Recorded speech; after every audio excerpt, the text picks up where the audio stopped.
Gerasa makin kumat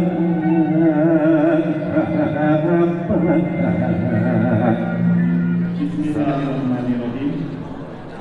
Dengan dia dibuka pasang diri Tembang Sunan Cianjuran musim kuring secara resmi dibuka.